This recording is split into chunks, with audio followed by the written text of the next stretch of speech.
welcome everybody to a brand new episode of r/MaliciousCompliance. My name's Ryan, the official host here on Reddit Voice, and I look forward to bringing you guys today's top stories.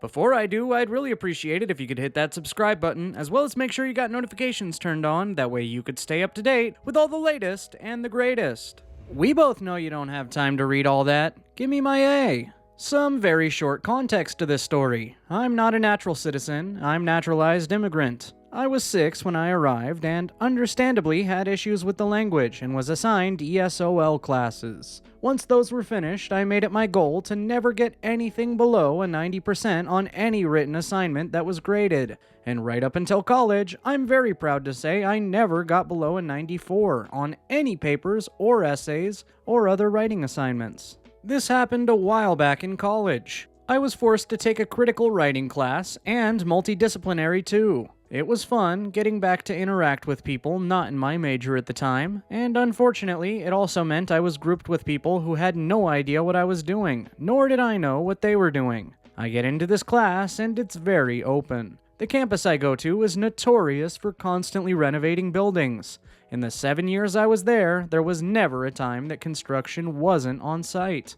The building had just been erected and was a brand new science building. In said science building were some modular classrooms. The campuses attempted to change things up and get rid of the traditional lecture style of teaching by forcing the professors to walk among the students and teach. It was meant to encourage engagement and ease of access to students. Anyone who's sat in a lecture hall knows how irritating it is when Stacy in the middle of the row has a question during the exam, and the professor or one of their TAs has to grind their ass on everyone's exam and unceremoniously twerk on some poor soul's head as they squat down to listen to the question, just so they can answer it with, "Do your best," then leave their ass print on the exams again as they slide their way out. This class began with the professor trying their best to be all fun and encouraging. Unfortunately, her method of fun and encouraging was to treat a bunch of adults like they were in grade school by making them all get up and share their names and fun facts at 7:20 p.m. After this debacle, when we're all ready to go on the first class of the semester, she launches into the syllabus and explains things. She states that similar to standard lecture classes, which usually have 3 or 4 exams total, her class will have 4 papers to be turned over in the course of the semester. However, if the students weren't happy with their grade, they had the option to either rewrite 2 papers once over, or rewrite the same paper twice if their second attempt didn't warrant a good enough grade. These rewrites could be submitted whenever the student wanted. It sounded like a fantastic idea, and the way she sold it, it sounded like a surefire way not to fail. I was confident I didn't need those chances to rewrite anything, and after class I asked the professor if I could set up a gamble with her. Given my schedule at the time, a warehouse job, a full-time job at an urgent care, another part-time job at a CPA's office, and a full college workload, I asked if I could use those rewrites as an extension. It wouldn't be indefinite, but rather each would count as a week. If a paper was due February 7th, I could theoretically use up 2 of those rewrites and extend the due date till February 21st. Initially, she refused, but I explained to her that my father had just passed away, and given that it was sudden, we hadn't had the money available to pay the funeral home for the services. She understood and made a note due to my circumstances. However, she did have a noticeable change in her demeanor towards me after learning of what I did for work. I assumed she was just being somber due to learning about my father's passing. Well, in comes my first paper due. I did my usual thing, wrote my paper, edited, gave it a day, reread and edited it again, checked with the rubric and re-edited. I was satisfied and turned it in, and a week later, she drops this paper with a big fat 68 on it. I'm just sitting there like, "Excuse the fuck out of me?" I go and speak to her at the end of class, and she says I hadn't understood what the paper was about. She was asking the students to write about how people in my field transition from school to career. I explained to her that it was very normal, and in some cases expected, to post your school projects on your portfolio while you worked on other projects to hone and improve your skills. She just wasn't able to understand that, and very tactfully, but obviously said that I was just making it up, because no company would hire an individual based on their school projects and homework assignments. She then stated she'd be canceling our agreement and going back to the original that she had with everyone else. I told her I wanted to discuss it with her more, but the only options she gave me were very conveniently during my work hours. I even asked for video calls, and she said her only available hours were during my warehouse work hours. Just the way she said it, I could tell she didn't think much of my choices in work. I accepted mostly due to exhaustion, but I was this close to getting through schooling with not a single paper below 90%, and I wasn't about to have this woman ruin it for me now. So I met with her at the end of the next class and asked about when the rewrite was due. She printed out a rubric for me to follow along. I asked her if she wouldn't mind signing it because it has happened to a friend of mine before, where she had written something for the following rubric only to have the professor accuse her of falsifying a rubric to skate by. She agreed to sign. The new rubric for my rewrite stated that it had to be a specific font, single-spaced, a specific font size, references in MLA style, etc., etc., etc. The only thing that jumped out to me was a minimum of 5 pages. That seemed a bit strange to me because I've always used the subtractive method of writing. Word vomit on the page, then cut out what's redundant. I was intending on asking her about it and walked to her office. However, she was in there talking about one of her students who was pretentious and trying to fit in where she didn't belong because she was just a labor class woman. The person she was talking to didn't sound all that comfortable, but she insisted on getting her little casual rage rant out, going on about how dare I try to read just her rewrite plan to suit my needs, that it wasn't her fault I had to get shitty jobs, that she wasn't to blame, that I clearly didn't have the brains to do anything else or find a higher paying job. I didn't question it, however. I was told the due dates was at the end of the semester. She said she'd end the class about a week early, so she'd have that next week to read everyone's final papers and submit grades on time. I was welcome to drop my paper off at any time during that week. I agreed. Went through the semester and did perfectly fine on the other 2 papers, within my personal requirements, and settled in for the 3rd. I was working on that paper as and when I could, emailing sections to myself when I was texting at work, or taking a break and pulling out my laptop. Finally, I was done. I walked into her office with about 18 hours left before grades had to be submitted. She had hitched on a friendly smile and said, "Hey there, I'm glad you came by. I was worried perhaps you didn't want to rewrite after all." "Oh no, I did. I was just at work is all." "Oh, how's that going?" "It's fine actually. I'm getting promoted soon, so I actually have to go. I just came by to drop off my paper." "Oh, of course. The warehouse job?" "Yep." I swear that damn would have had me gritting my teeth if I didn't know what was in my backpack. She holds out her hand while looking at the other papers, sort of with this, "I'm so busy that I don't even have time to look at the likes of you" vibe. So I pulled out my paper from my binder and dropped off all 36 pages of it in her hand. All single-spaced, all the correct font and size, everything within parameters. She stared at it, then at me, and I just stared right back. "You said minimum of 5. What is this nonsense? I would never assign a minimum page count. It said maximum. If you check the 37th page, you'll see it's a copy of the rubric that you signed." And she flipped to it and realized she hadn't read her own rubric clearly. She done fucked up. So to save face, she started rifling through my pages and nodding and random bits here and there. "Okay, I'll give it a read and get you your grade in by the end of the night."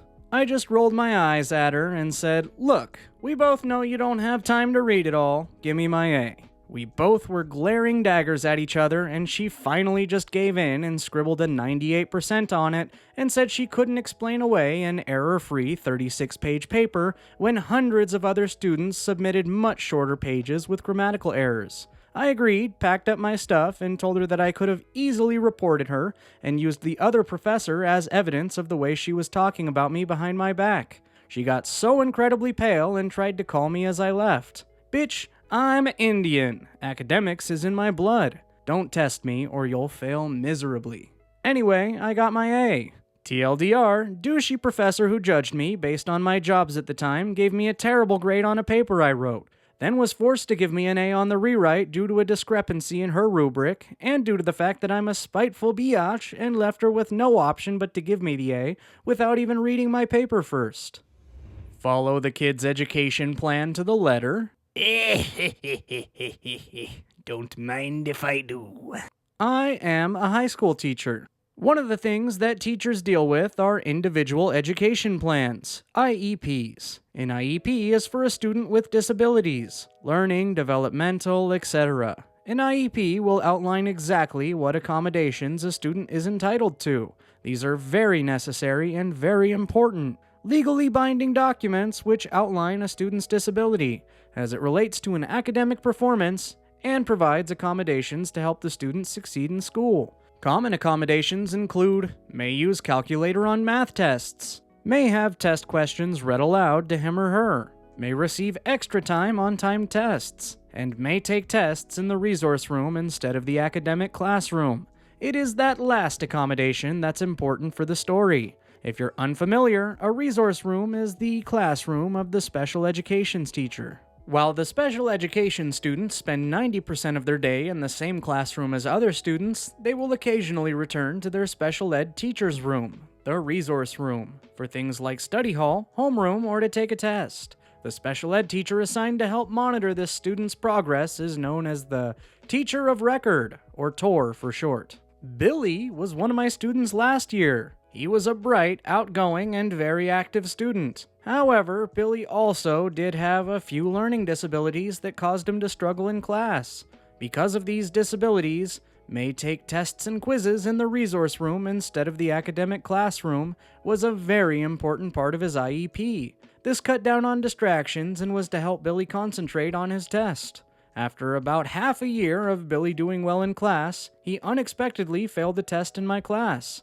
The TOR, Mrs. Ratchet, was really upset that Billy didn't do well on that test. She monitored his grades through our online system, so she knew he failed the test less than 10 minutes after I had graded it.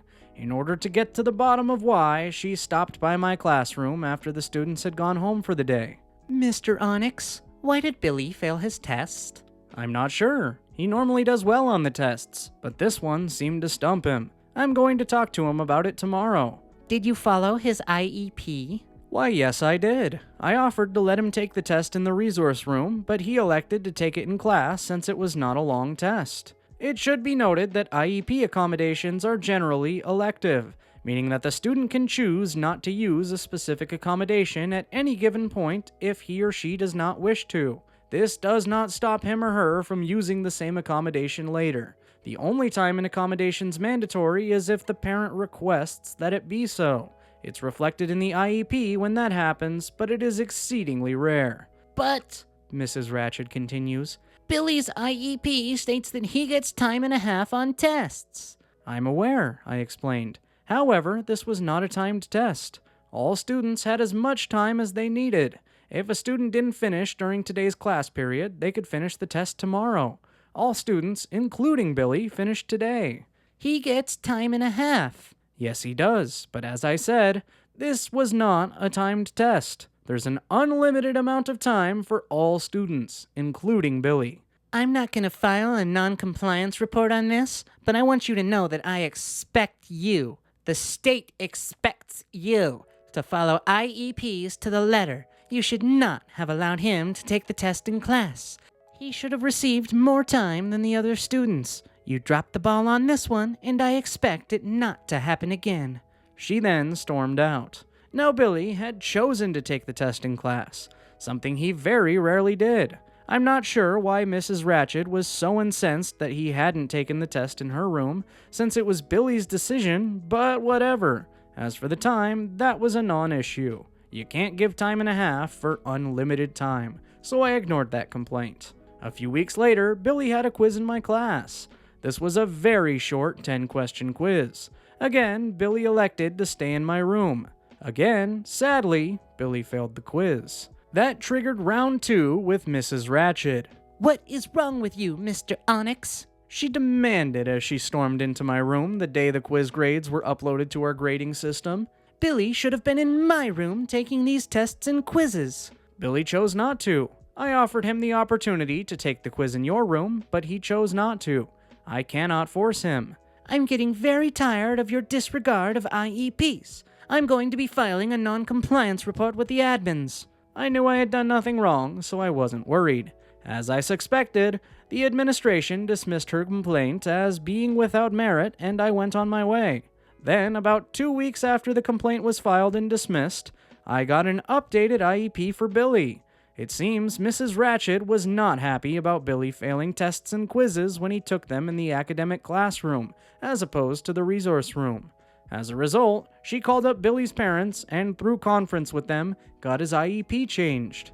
Instead of Billy may take tests and quizzes in the resource room, it now read Billy must take tests and quizzes in the resource room under the supervision of the teacher of record. The last 8 words of that mandate caught my eye. Under the supervision of the teacher of record. This meant that, as Tor, Mrs. Ratched is now legally mandated to be present in her classroom every time Billy takes a test or quiz. Since special ed has instructional assistants, IA, as well as licensed teachers in the room at all times, it's not usually a problem if the TOR is out of the room, since an IA will be in there. Nope, not anymore. I was still pissed at Mrs. Ratched for her non-compliance complaint against me, even though it got dismissed. I was also pissed at her for making demands of me as if I worked for her. I was following the law, doing Billy's IEP, and I'd be damned if I was going to let anyone tell me I wasn't. Cue malicious compliance. Every teacher, including special ed teachers, get a prep period. These periods are periods in which we don't have a class.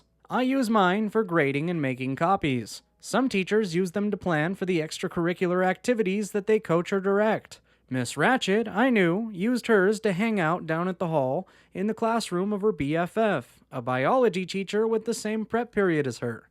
If a student had a test or quiz to take, it wouldn't be an issue normally. An IA would be in the room, so the TOR didn't have to be. Well, except for Billy. You see, Mrs. Ratched's prep period was the same period in which I had Billy in class.